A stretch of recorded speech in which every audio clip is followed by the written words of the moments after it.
الشیطان الرجیم بسم اللہ الرحمن الرحیم وما ارسلناک الا رحمتا للعالمین صدق اللہ العظیم۔ انتہائی قابل قدر میزبان محترم جانشین بے نظیر بھٹو آصف علی زرداری، محترم جناب بلاول بھٹو زرداری صاحب، قابل صد احترام محترمہ مریم نواز صاحبہ، پی ڈی ایم کی اسٹیج پر موجود قائدین، خواتین و حضرات، السلام علیکم ورحمۃ اللہ وبرکاتہ۔ آج یہاں لاکھوں کی تعداد میں اس عظیم ہستی کو خراج تحسین اور خراج عقیدت پیش کرنے کے لیے ہم اور آپ جمع ہیں۔ یقیناً وہ خراج تحسین کے مستحق ہیں کہ ایک خاتون ہو کے اور ایک کم عمر بچی ہو کے انہوں نے جس جرأت بہادری کے ساتھ وقت کے آمروں کو للکارا، قید و بند کی صعوبتیں برداشت کی،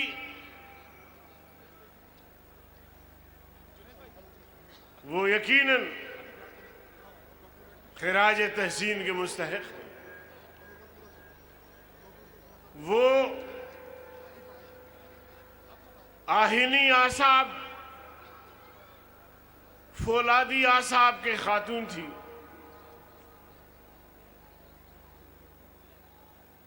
جب تک زندہ رہی آمریت کو للکارتے ہوئے جمہوری اداروں کی بحالی، آئین کی بحالی، غریب کی حقوق کی بحالی کے لیے جدوجہد کرتی رہی۔ میں سمجھتا ہوں کہ آج مرد بھی ان کی تابعداری کرتے ہوئے اس علم کو زیادہ سے زیادہ بلند رکھے۔ کارساز کا واقعہ ہوا، مولانا فضل الرحمان کی حکم پر جمعیت کا وفد لے کے میں ان کی خدمت میں پہنچا۔ جب میں نے ٹائم دیکھا تو آدھا گھنٹہ ہو چکا تھا۔ میں نے کہا بی بی اب ہمیں اجازت ہے، تو فرمایا کہ حیدری صاحب 8 سال بعد ہم مل رہے ہیں، آپ بیٹھے حال حوال کرتے ہیں، میں ابھی آئی ہوں باہر سے، اور یہاں تک کہہ دیا پیپلز پارٹی کے دوستوں میں آج تمہیں بتا رہا ہوں، یہاں تک انہوں نے فرمایا کہ حیدری صاحب مجھے معلوم نہیں کہ پھر میری اور آپ کی ملاقات ہو جائے، اور جو اس محفل میں لوگ تھے ان کو یاد ہوگا۔ میں نے کہا بی بی آپ ابھی آئی ہیں، سیاست ہے، آپ یہاں سے نکلیں گی تو ملاقاتیں ہوں گی، مذاکرات ہوں گے۔ خورشید شاہ صاحب، مخدوم امین فہیم،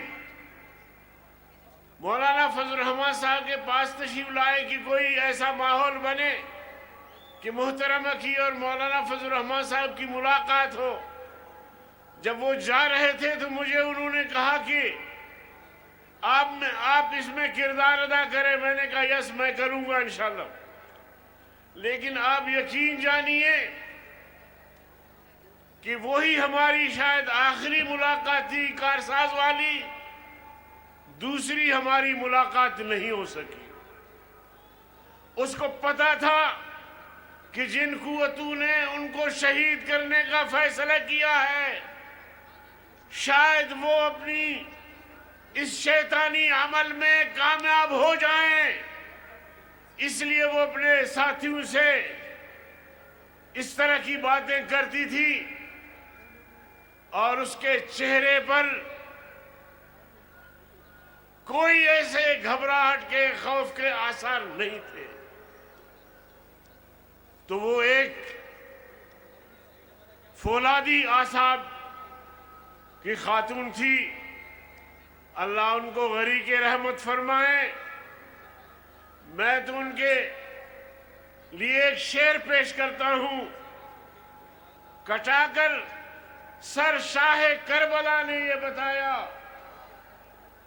کٹا کر سر شاہ کربلا نے یہ بتایا، درے باطل پہ جھک سکتی نہیں مومن کی پیشانی۔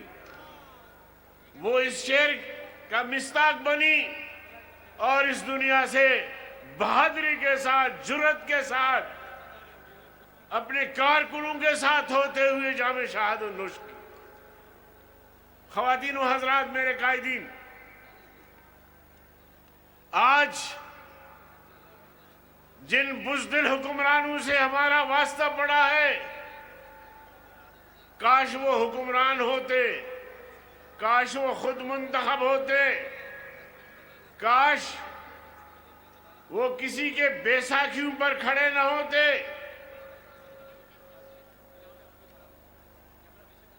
ایسے بزدل حکمران ہم نے اپنی زندگی میں کبھی نہیں دیکھا۔ اس وقت ان کے پاس پارلیمنٹ میں بھی اکثریت نہیں ہے۔ اس نے ملکی معیشت کو تباہی کے دہانے پہنچا دیا ہے۔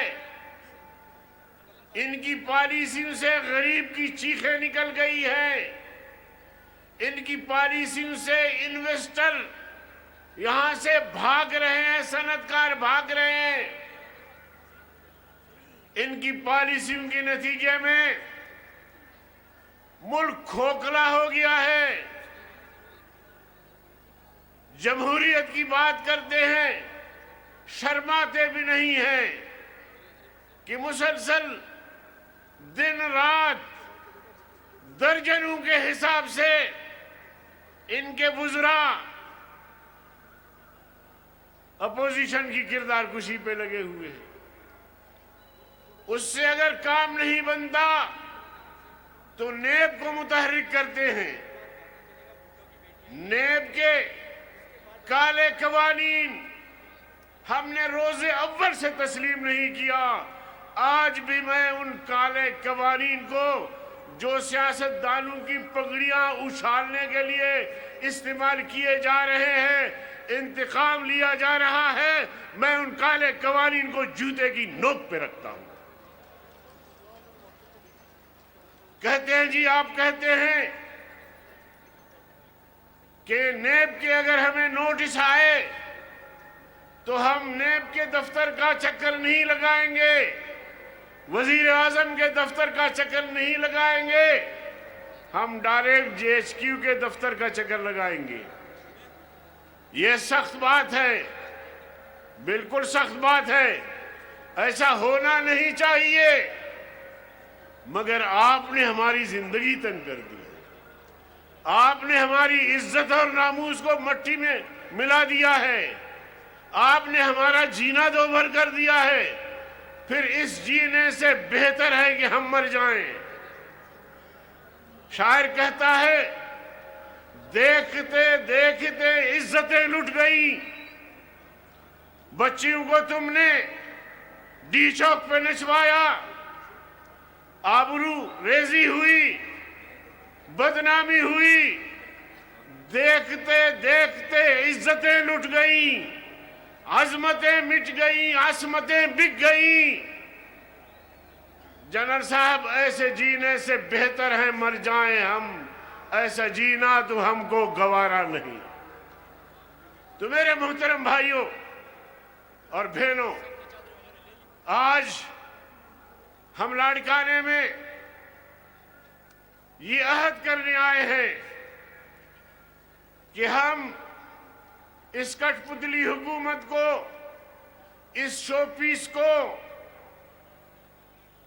اور اس نالائق سلیکٹڈ حکومت کو انشاءاللہ گھر بھیج کے دم لیں گے۔ لیکن اگر وہ اس وقت تک گھر نہیں جاتا اور پی ڈی ایم کی قیادت اسلام آباد لانگ مارچ کا فیصلہ کر لیتا ہے تو پیپلز پارٹی کے جیالو آپ لوگ تیار ہیں اس کے لیے؟ ذرا ہاتھ بلند کر کے اپنی قیادت کے سامنے عہد کر لے کہ پھر ہم لاڑکانے سے انشاءاللہ العظیم اسلام آباد جائیں گے۔ میرے بھائی اور دوستو، بہرکیف ہم نے جو جدوجہد شروع کی ہے ان کو انشاءاللہ کامیابی سے ہم کنار کریں گے۔ میں پیپلز پارٹی کی قیادت کا اور صوبہ سندھ پیپلز پارٹی کے دوستوں کا، سب کا تہ دل سے شکریہ ادا کرتا ہوں کہ انہوں نے پی ڈی ایم کی قیادت کو بی بی بے نظیر بھٹو صاحبہ کی برسی میں بلا کے ہمیں بھی گفتگو کا موقع فراہم کیا۔ وآخر دعوانا ان الحمدللہ۔